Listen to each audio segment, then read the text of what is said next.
Hello, my darlings and darklings. Welcome to the Simply Witchery podcast. I'm your host, Lethe, and together we're going to explore witchery, ritual, the divine, and magic of all sorts. This week, I am very excited to bring you the first half of my interview with Kat Davies of Magickal Mavens. Today, Kat and I are talking about deity, intuition versus anxiety, what makes a witch, and so much more. A couple of quick things before we get started. First of all, there's a brief trigger warning at the 33-minute mark for brief mentions of sexual assault. You can skip to 34 minutes 10 seconds if you want to avoid it altogether. Secondly, I'm sorry for the audio quality in this episode. I'm still learning how to do this interview thing, and the retrograde really wasn't on my side. Other than that, enjoy the episode!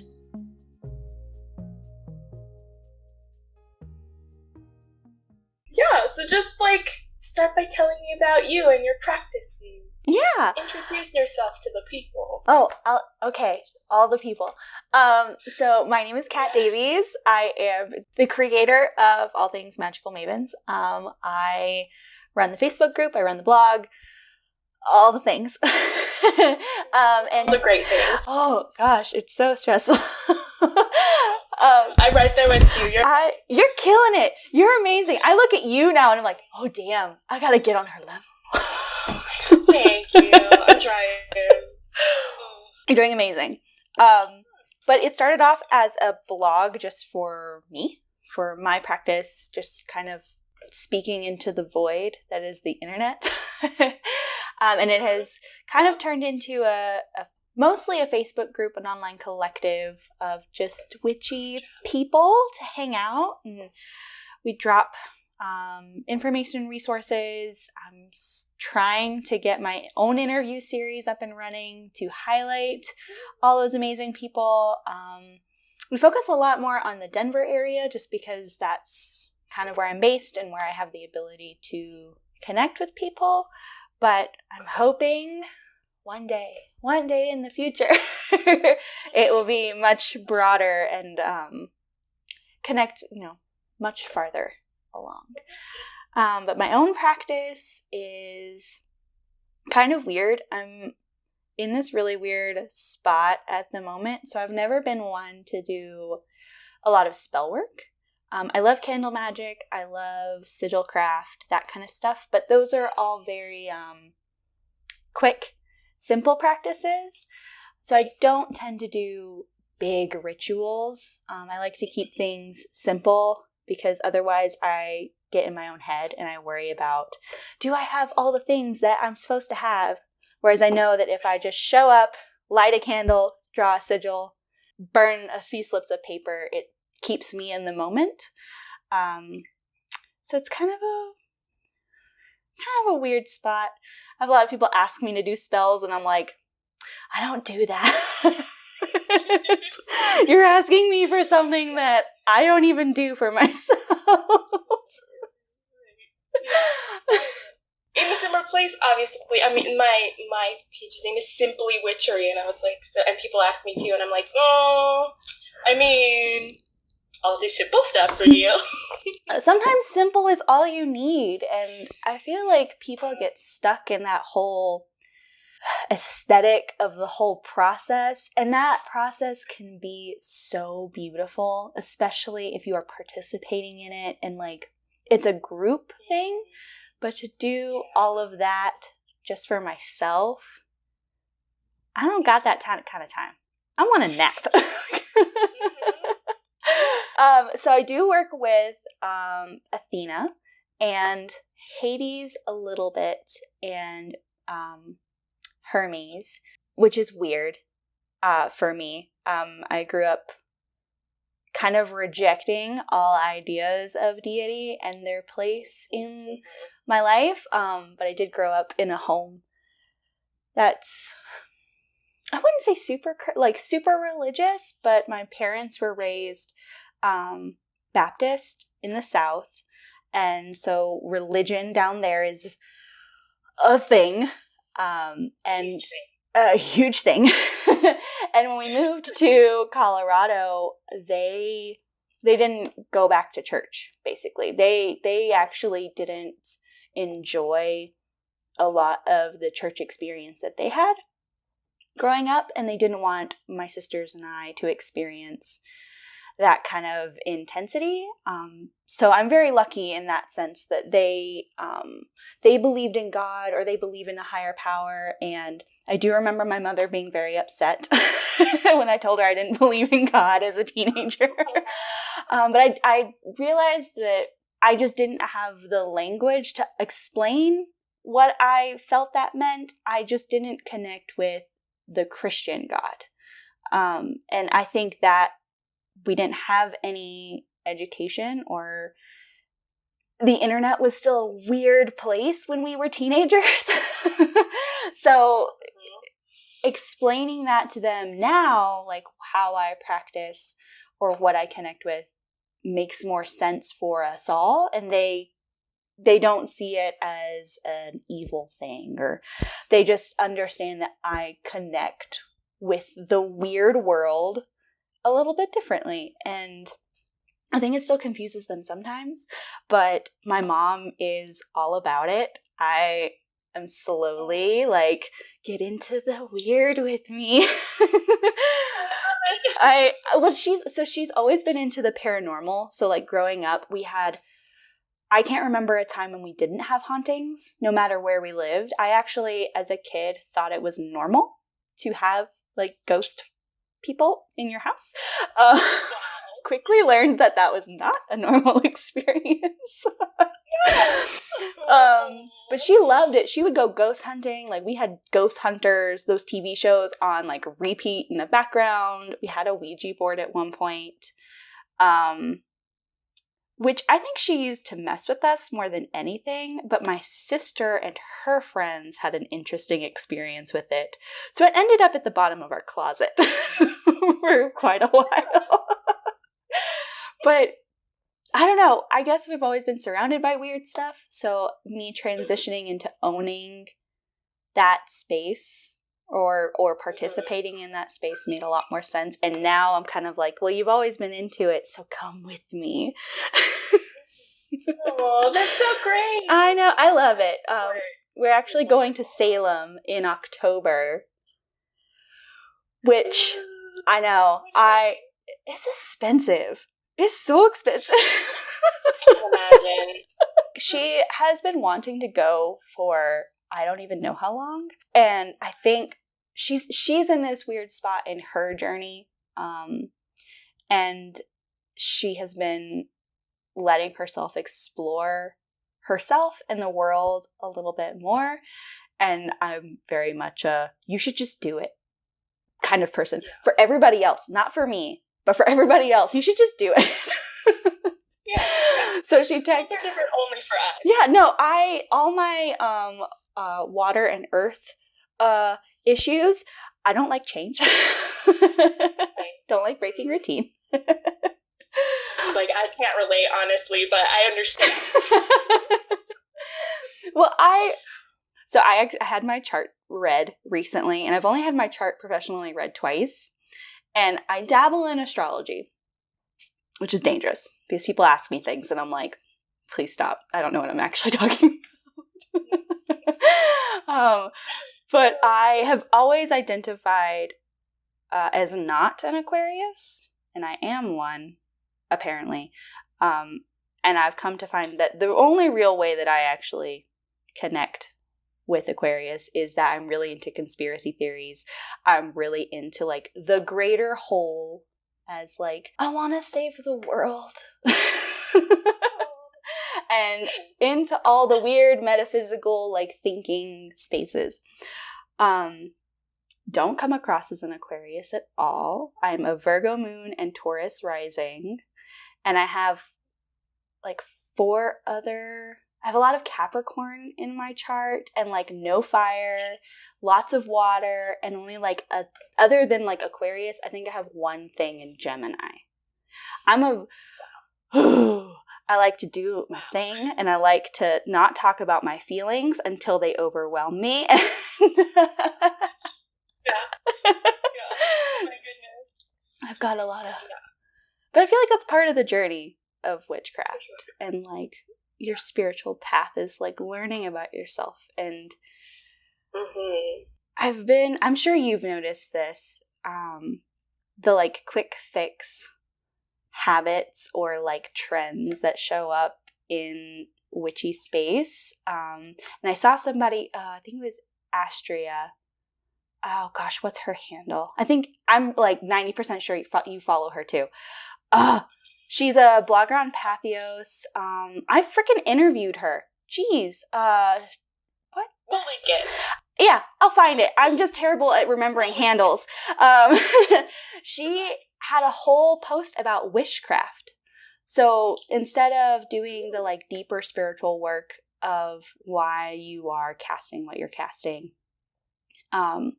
you use it as a way of like a wishing well. Like you just throw it out into the world and you just hope that it happens. But you don't actually do any of the mundane work to ease that process. And it was fascinating. And I was like, oh, I have feelings about this. And I didn't even realize. I am having a lot of feelings about that right now. Oh. But it's so common.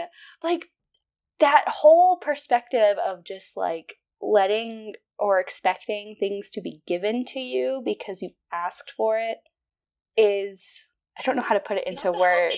No, it doesn't actually. Super healthy. No, and it doesn't actually like address why you want what you want, which is like where almost all of our power comes from, is we understand why we need it, what is blocking us from having it, and that is where the magic goes to work. Right, for sure. Yeah, and for me, like, I have a lot of, not quite a victim complex, but I have this deep desire to be saved. And so that, for me, would be, like, the worst thing I could possibly do for myself. Oh. I'll just sit around and wait for the universe to save me and just suffer while I wait. And then nothing will change. And then I'll still continue to suffer if I were to do something like that. Like, I can agree with that. For some people, maybe it might work. But, like, for me, I'm like, no. That's just feeding into, like, my childhood traumas and my mental illnesses. Like, you want someone to fix it for you. And I think, that whole... And it takes all the power away from you. Too. Yeah. Like it means you can't do anything to change anything ever. No, because you're waiting for someone to swoop in and do it. And I realized I was doing that because my parents had my father had such a strong opinion about what my life should look like, and not in like a dangerous way. Like he didn't want to worry about me taking care of myself. So he knew what college I was going to and what degree I should get because it guaranteed me a job. So it was well intended, but it was not something that I genuinely wanted, and I didn't know how to express that. But up until moving out, getting married, like graduating with a new degree, it's just kind of been doing whatever was expected or told of me. And now I'm suddenly a full adult. I'm like, oh shit. Yes, that moment where you're like, I am fully in control and I don't know what to do. I don't know how to handle all this. Yes. I'm still a baby. Yeah, I need an adult that is more adult than me. Mm-hmm. Yeah, I feel that. In my soul, I feel that. So, we are not alone. Oh, thank goodness. Right? Oh my gosh. Can you imagine if we were? We'd just be lumps on the couch forever. Yeah. Just being sad all the time. Oh, no. I don't want to be that person. Yeah, me neither. That's why we're here. Yes. Willing to dive deep into our trauma and put it to work, I guess. Yeah. Make it do something better with itself. Oh, yes. Yes. But that whole process, I feel like so many people want to gloss over. Because admitting that you are kind of your own fault sometimes is hard. Yeah.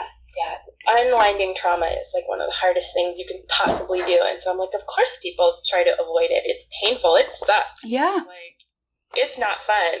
but like what you get out of it is so worth it that I'm like, just do it, people. Just do it for yourself. Yeah, if that means like going to therapy is so important. I feel like I just should say that outright. Even if you're not into witchcraft, you should probably just go to therapy. Because, like, I don't know, it's just mental health is so important, and that's a big reason why so many people gravitate towards it, because I feel like collectively we all just have trauma that we're trying to sort out. I mean, the state of the world at the moment. I'm not even going to go there. Probably for the best. Yeah, we'll keep this light and fun and just keep talking about like how we use our trauma and we cry during ritual and it's fine. Ooh, let's talk about resting a little bit. Because we kind of covered divinity and... listeners, not readers, you couldn't see it, but I just straight up covered my face on this video chat because my relationship with rest is awful. It's atrocious. What about resting is difficult? What makes it so hard for you? Meeting my own expectations. So this is like a whole thing for my journey at the moment. The irritation in my voice. A huge lesson that I have to learn is, which I've kind of talked about. I don't know if you've seen it on like any of my social media, but radical self-acceptance and overwhelm. And I am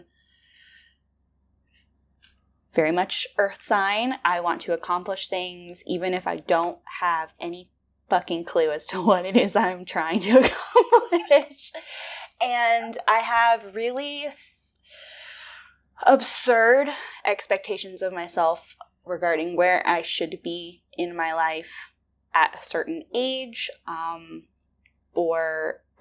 often that looks like monetary or material value. And I am very fortunate. I am very privileged in that I have a great 9-to-5. My husband has a great 9-to-5. Like, we don't really lack anything. But there is always this deep fear that it's not enough or that it's going to go away. So I thought I would own my own business at some point and that it would not be in spiritual work. It was always going to be in the finance realm because that's what I do all day. And I get myself into situations where I think that I have enough time and energy and hustle to freelance and help my other friends with their small businesses. And I do without any actual return. So it feels like I am literally on a hamster wheel and I'm not allowed to rest because the outcome has not happened yet. So I do a lot, or I did a lot. I have actually cut back a lot because I realized how horribly unhealthy it was for me. Yeah, it's been very nice. I can actually breathe and refocusing, like this whole retrograde. It's only been a week, 2 weeks, and I feel like I've been slapped so freaking hard. It's been awful and great, but mostly awful. But I don't let myself truly rest because even if I am physically tired, I am mentally beating myself up for being unable or feeling unable to do the thing that I know I should be doing for Mavens or my 9-to-5 or the nonprofit that I work with.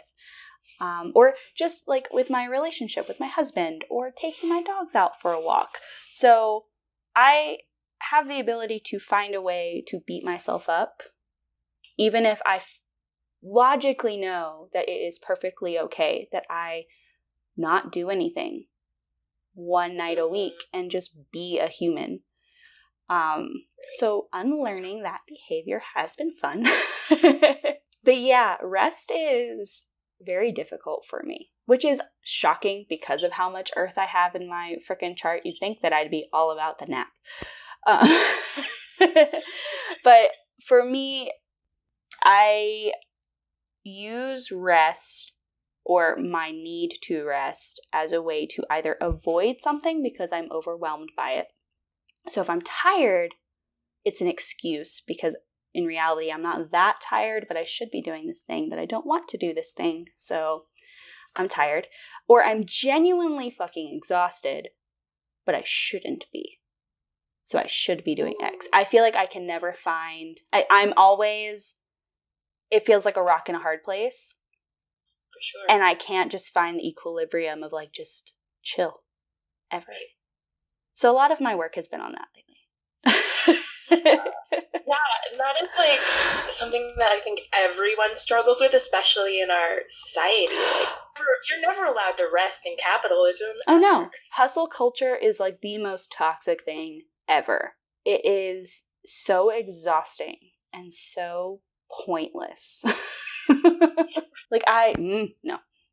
Just letting yourself be where you are and be okay with where you are is important. Do not be crazy like me and punish yourself. I just recently managed to like make that shift. It's a very new thing, and I'm still like, are you sure that I'm okay with this? Like, am I sure this is okay? Wow, okay. I'm gonna take the day off today, and I'm like, all right, and I'm like, really? Okay. Yeah, okay, because you need it. That's important, and especially to like let yourself feel that and then act on it. Oh. I went on the pendulum swing with rest because for a while I was doing nothing because I was constantly exhausted, and then I started my spiritual practice and went all the way to never not doing nothing. Like I was always doing something, and now I've finally swung back to the middle, and I'm like, let's stay here. It's a good spot. You can act on what you need and create what you want, and that's important.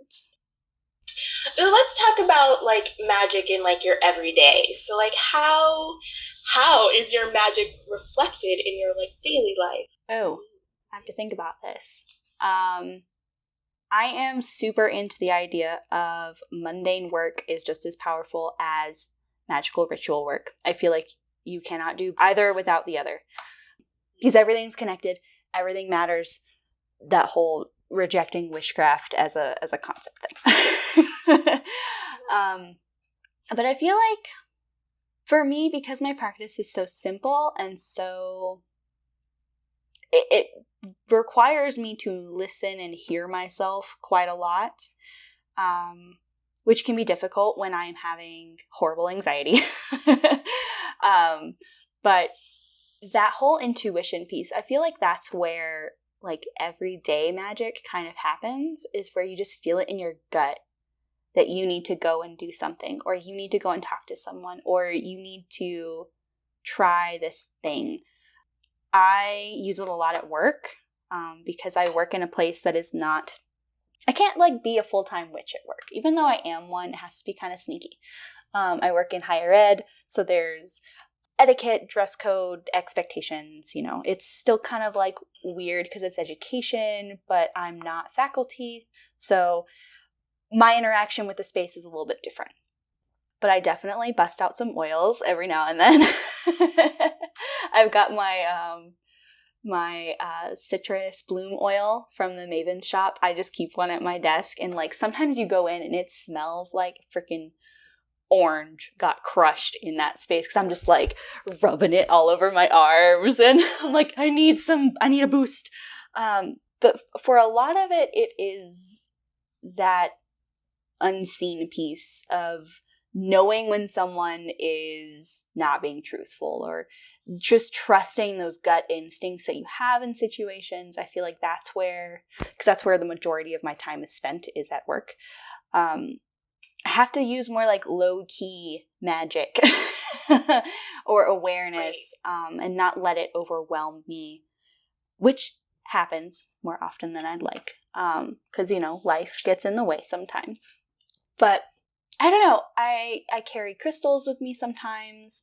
I probably almost always have at least one tarot card with me, just as like a reminder or like something I want to channel for the day. I have sigils on sticky notes up underneath my desk, so you can't see them. That's a fun little trick. I do like that one. But magic is weird because it's all what you make it. So I feel like if I could get away with it, I'd have candles and I would set space very differently at work. But I have to hide it a little bit more. So I've got a lot of plants in my office. I kind of like build like this little fortress that has started to help a lot. Especially like during more stressful times of the year. I make sure that if someone comes into my space, I want them to chill. Even if I personally don't feel chill, I want them to, whatever their problem is, that negative piece of it, to leave it at the door, and it becomes solution oriented the moment they step into my door. So that's kind of how I play with my space a little bit. I don't really do group ritual all that much. So like outside of work, I'm a hermit. I'm a huge hermit. I huge introvert. I like doing my own thing, which is very strange as like a group leader, as I'm sure like, running, like how much of yourself do you give on social media and like the internet? And it's exhausting, but ultimately like kind of rewarding. For sure. Worth it. Yes, it's worth it, but in the like afterwards you're like, ooh, I need a nap, because that was a lot. Yeah, especially like I've been getting so many people who like ask me 1,000 questions, and I'll give them advice, and then they'll be like, okay, so like, can you do it for me? And I'm like, yeah, for like money. And then they don't ever. You've spent all that time and energy on giving to them, and then I was like, what I just did for you, like giving you all this advice, I could have charged you like $20 an hour easily. Sorry, but I need compensation. Yeah, like your time and your energy is important, and I get that a lot with the Facebook group. And I don't think you're in the Facebook group actually, but I never go on Facebook ever. So I have the Facebook group for a reason, because we have nearly 350 people in it. So the idea is that you post it to the group, and I should say I adore everybody that reaches out to me and wants that one-on-one. It is probably one of my favorite things, because I love hearing people's experiences and people's stories and how they get into craft work, or get like that willingness to go through the journey. I love those moments. But when I have 20 people individually messaging me for advice that they could get from each other and or other mentors that I have in the space, my energy can only go to maybe half of them as well as I would like it to. It feels like my own bandwidth. I'm not a client person. Something about me, I have a limited span of emotional bandwidth that I can parse out, and some of that still needs to be for me and my family. And I love when people connect with me and they want my advice and opinion, but I also want them to reach out to potential mentors that we have in the space, because they might have an insight and provide or be licensed or certified or have 20 plus years of experience that I don't have, that could be even more impactful. And that's a weird spot to be in, to not brush someone away, but try to redirect them to where you feel like they can get the most help and the most support. And sometimes that's not me.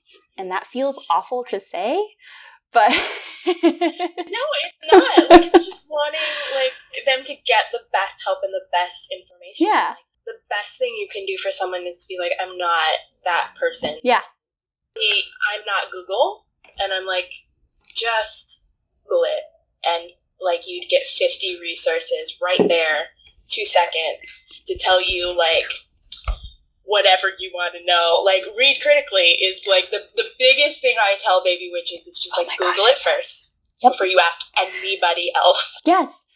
And even if you're not sure where to Google, make that your question of, I searched this thing and I'm getting a lot of stuff. Who do you recommend that I look to for this information? Because there needs to be some accountability and self-starterness on everyone's part to do that, because not every spiritual leader is a good leader. Definitely true. There are so many people. I had someone message me the other day, and they were like, they had like been talking to people who told them that they could like actually like fly. Like, no, those are crazy people. Please run away. And they were like, okay, that's what I thought, but like, I wanted to make sure. And I was like, oh God, honey, let me help you. Unless those people were like confusing astral and dream work. Yeah. Like, I was like, that's like the only possible thing. Like, but like, I feel like you can't. Like, if you're talking about astral, you're talking about the astral. Yeah, that's a word you say in that conversation. Like, people are at least like, well, what's that? And then, but I was like, some of the things that they were telling me, I was like, please never talk to these people ever. Yeah, that level of like, trust your gut and your discernment. If like something sounds, and I tell people even when I am talking or I'm sharing an experience, like if it doesn't sound right to you, that's fine. Like, my experience is not the same as your experience. And even people that follow like the same path of like Wicca or and the various types of Wicca that there are, everyone's experience on the same path is different, and your craft will always look different than someone else's. And if someone is telling you what your craft is supposed to look like, huge red flag. Please run away. They do not have your best interest at heart. And they might not even realize that. They may be genuinely thinking that they are helping, but they are gatekeeping your ability to experience what you should be. Speaking of that, I was going to ask you, because I think this is the thing so many people struggle with. How do you differentiate between your anxiety and your intuition? Because I know for a lot of people, they can sound like the same voice. Oh, yes. And mine did for a very long time. My intuition growing up was insanely strong. I could look at someone and know exactly what their intention in an interaction was and the potential aftermath of it. I could read people and I could understand them, which was terrifying in some cases. I had friends that thought I was crazy, or I was always that friend that people came to for advice, but then they wouldn't do what I said you should do, so it would turn out exactly like I said it would. But I had a less than positive experience in high school. I was sexually assaulted by a friend. And I don't know if you want to put a trigger warning before that. I'm not going to go into details, but he was someone that I knew and felt I could trust. And that moment, and I had a weird experience that entire day of my gut telling me I should not go hang out with him. And I couldn't place why. I thought I was just being like weird and paranoid and like, I don't know. I was a teenager. Like, you have a moment. But I didn't listen to myself that day. And then this thing happened, and I stopped hearing myself for a very long time. Like, I think it's been, gosh, that happened when I was a sophomore in high school. So that was like 13 years ago. And it's only been 4 or 5 years of me rekindling that relationship with myself. So you can have it and lose it. And you should not be angry at yourself for confusing the two, because it is very easy to do when your fight or flight response freaks out. And now, because my anxiety is also, I can actually put into words that I have anxiety, because I've always been an anxious person, just naturally. Like, as a child, I was just a worrier. But now it's gotten so bad to the point that it can actually impact my life. I don't want to leave the house. I go into depressive swings. And it's not so intense that I can't work or anything like that. Like, I don't have to be on medication. I have a lot of self-soothing techniques and things like that. And my husband is aware of like when I'm having a bad day, I need him to be a little bit more hands-on and involved. Yes. So going through all those stages, allowing yourself to acknowledge that you have that like that going on is really important. But for me, my anxiety always feels like it's in my chest. I can't breathe. I feel shaky, and like I can't put my thoughts into words very well. Like I can't explain why I'm feeling the way I'm feeling until it hits me like an hour later and I realize I'm being really mean to myself right now. Like it's coming from a place of fear, or I thought I would do this thing. It didn't go the way that I wanted it to. It's just a flare up. Usually you can kind of package it into this. The moment you become aware of it, you can kind of see it in a weird way in your mind. You're like, oh, this is just like this dark cloud that just appeared today. It's just stormy. It's fine. Yeah, you kind of have to a little bit, because otherwise it gets so overwhelming that you kind of lose track of yourself a little bit. And there are days where you're better at it, and there are days where you're worse at that, because you're human. But intuition always feels like that deep, like you know it in your bones and you can't explain why you know. Like, that seems like such a wishy-washy answer, but it like sits, at least for me, it sits at like my pelvis. And it's not a pain or like any weird feeling. It's just like I feel it in my hips and like lower stomach of like something's going on. That's really cool. It's gotten it's been pretty quiet for a few years.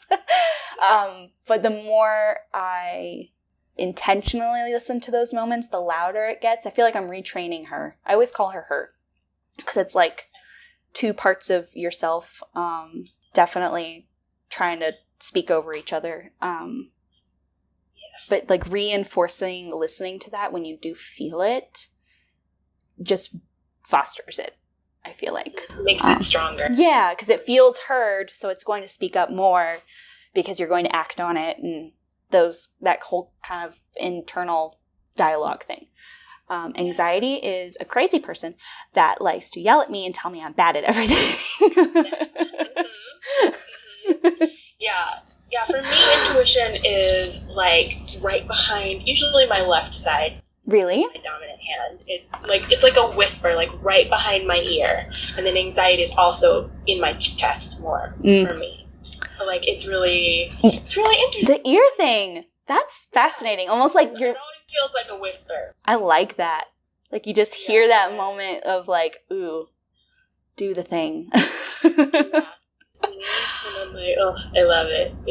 I love how it's different for different people, and like I think that that's so incredible, and that like some people are like, well, how do I know what my intuition is? I'm like, probably going to be different for you than it is for me. Like I can share my experience, but it's probably going to be different. Yeah. So you just have to like figure it out. Unfortunately, like it's a good thing that you can figure it out, but like there's not a lot anyone else can do to help you figure it out. You just have to be like hyper aware of your whole being in some moments of like why do you feel like you need to react to a certain thing in a certain way?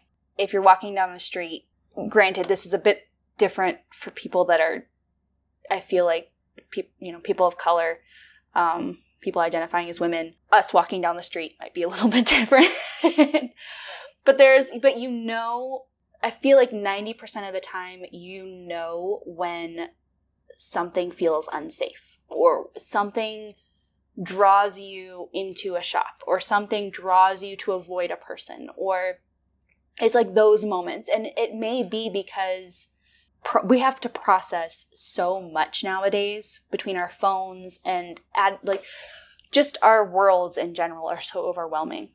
So it may be in those moments that it feels stronger because it's an emergency of like, you need to escape this situation. You need to leave this space. But the moment you act on those moments, you feel better.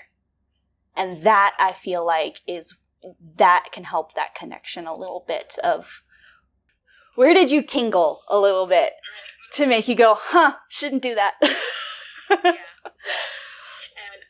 And this is only sort of related, but I also get feelings in my body in different places when I'm dealing with different deities or spirits. My patron Aries, like whenever he's around, I know, because he like wraps a hand around my heart and it feels like there's like someone holding my heart in their hand. Yeah, and then like Hephaestus is always in my fingers, and that makes sense though. It's like the weirdest thing, and I love it, and it's very confirming, because I'm like, oh, I know this is definitely you, because no one else can make this response in my body. And so, that is fascinating. It's a thing that I had to, but I never would have noticed that if intuition hadn't been the first whisper in my ear, because your body's just being weird. You just feel things sometimes, and like, okay, it's cool. But because I knew to pay attention to my intuition, then I was like, oh, look, my deities are here too. That is so funny. Because, okay, so speaking of deities, Athena, so everybody associates her with the owl and air. And she is 100% an air sign. Like, I connect with her through intellect and that kind of foundational building a lot. I adore her. She shows up for me in spiders. And so spiders are hella common, right? Like, they show up everywhere. I did go like years without seeing a spider. Like, I knew they were around, because there's like, that's just nature. They started showing up for me in places that I 100% could not avoid. Like, in weird moments, like where there was no reason at all, or like I would be talking to someone, and then a spider would like show up behind their shoulder on the wall, where I could not miss seeing it, or like falling out of something because I'm thinking about something and it's just there in my face. And then they go away. When I put the dots together and I kind of figure out what it is she's trying to tell me, I stop seeing them. That is so cool. It's weird, and it had to be freaking spiders. Couldn't it be an owl? But that whole how they show up for us is so fascinating, and you know it. Like, it's such a hard feeling to explain, isn't it? Of like, I'm not crazy. Like, I'm not forcing a connection or forcing things to be synchronous when they're not, because I want an explanation. Like, because there are certainly situations where we all do that, where we want confirmation for whatever it is we're doing. But you know that it's you that's looking for the answer you want. And I feel like more often, at least for me, she shows up when I'm avoiding something that I don't want to deal with. I've seen a lot of people talk about how they worked with her and their life felt or became very combative. I mean, she's a warrior. Like, she's an unbelievable badass. And honestly, I just want to be her when I grow up. But I feel like, for me, she is teaching me how to have safe conflict, because I'm not a confrontational person. And she's clever and she's wise and like that deep knowing. She doesn't do things just for the sake of doing them. Like, she's not impulsive, which I am not. So like, understanding your connection with your deity, everybody connects differently. Like, if I worked with Aries, I'm sure that he would show up for me in a very different way than with you.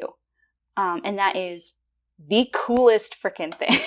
It really is. It's the greatest thing to talk about with like other people who also worship the same deity. Yeah. Like, UPG is just fascinating, and like the things that they do for the individual is just, it's so cool. Yeah. We're all different people and we all need different things, and for them to show up in completely different ways for people is just, I love that.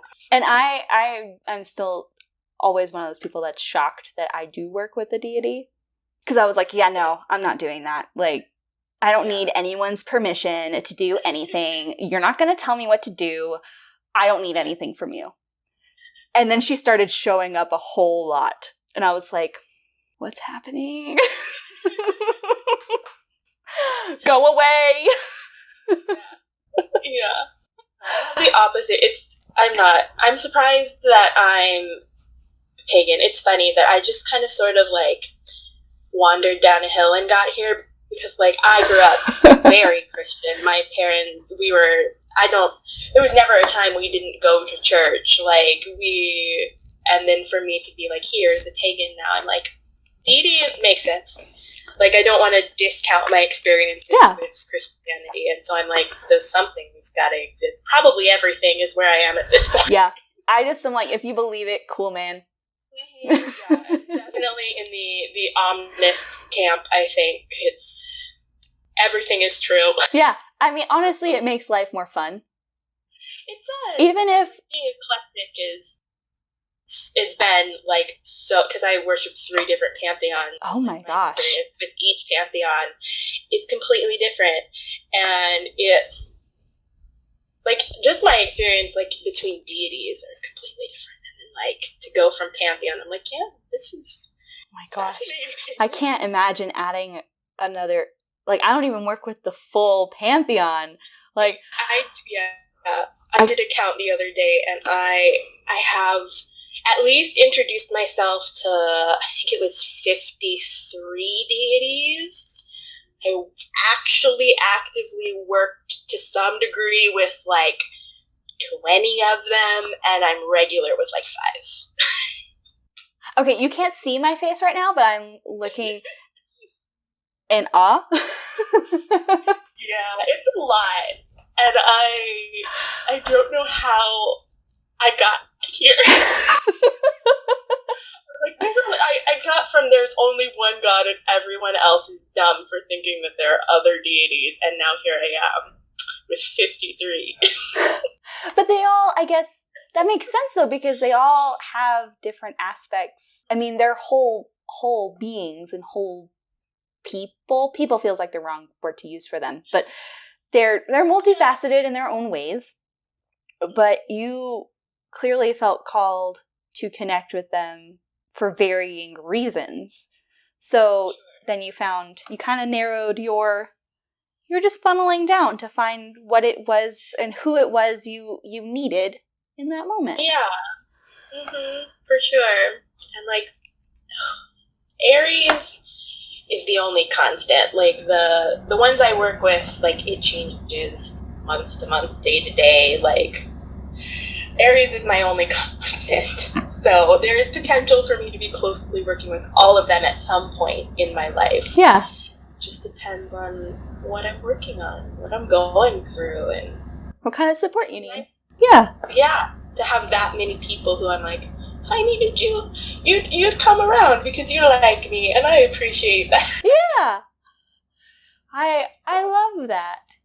I honestly don't know why Athena puts up with me, to be honest, because I'm not, clearly I work well with her, but I'm still not one to do real altars, or I'm not consistent in offerings.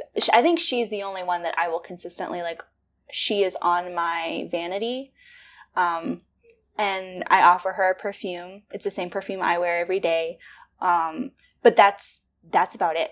Like, I should be better about fostering that, but I feel like I trust that she shows up for me when I truly need someone to kick me in the butt a little bit. Put a scary spider on my bed and I'll listen.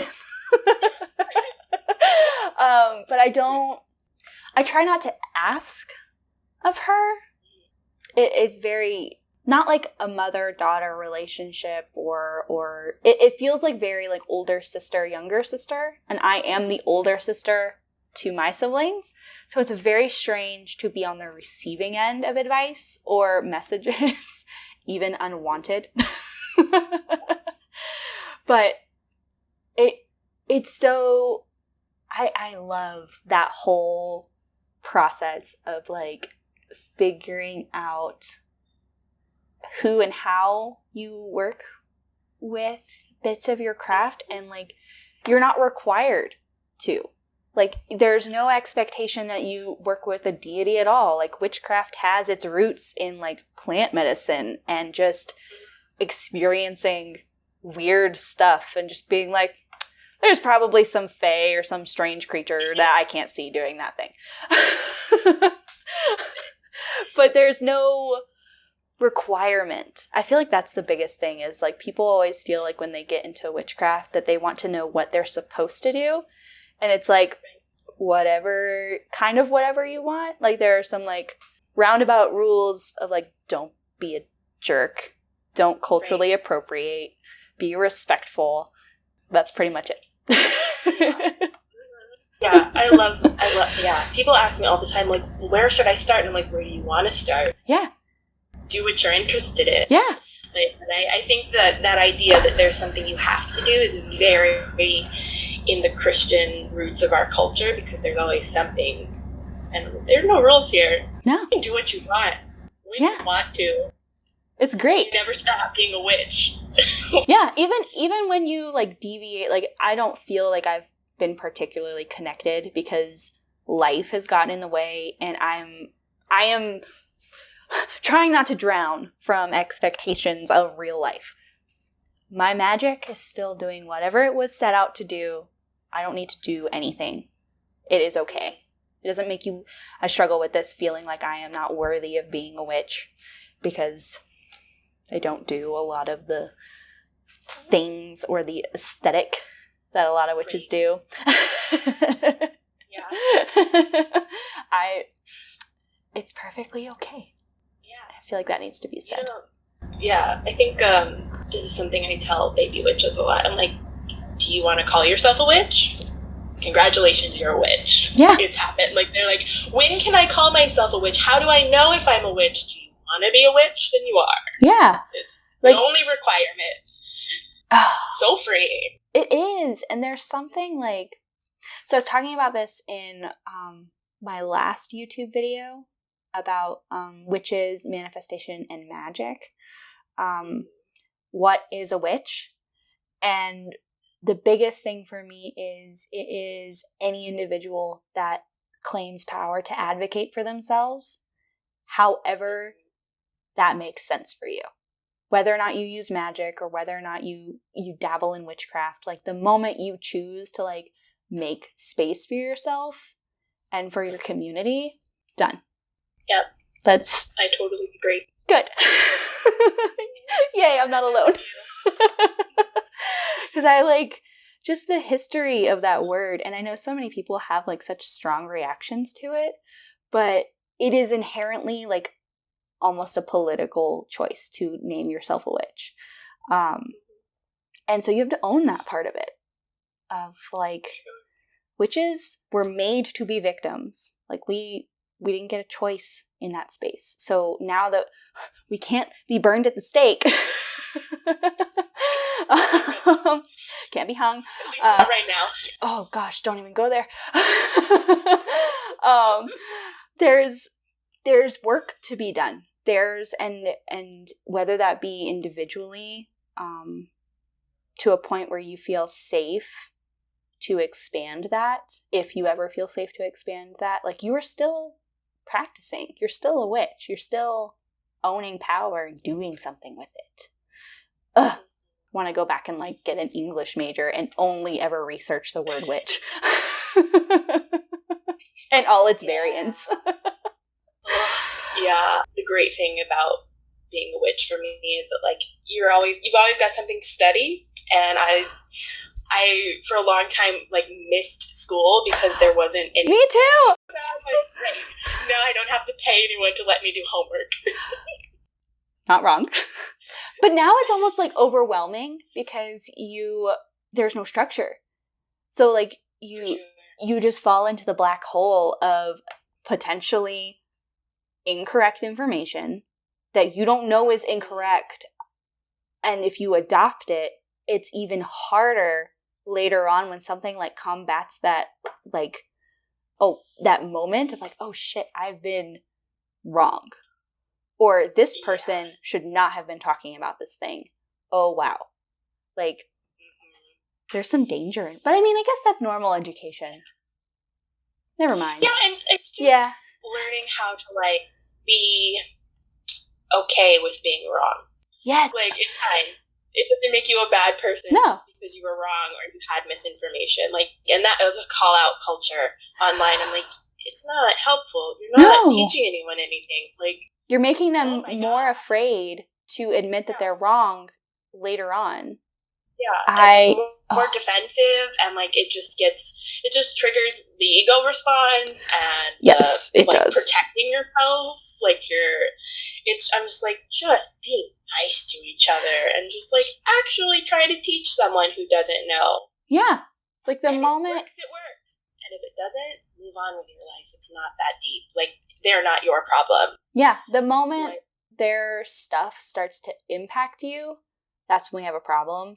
Yeah. But if it's staying in their own realm and they just have to figure some stuff out, let them, because you can't fix everybody. And they might not be in a space to hear you right now. So say it, let them take it, and you know that you've done your part to at least impart some knowledge or perspective, but you can't force them to change their mind. Plant the seed and then let somebody else water it. Yes, I love that. Oh, yes. Yeah.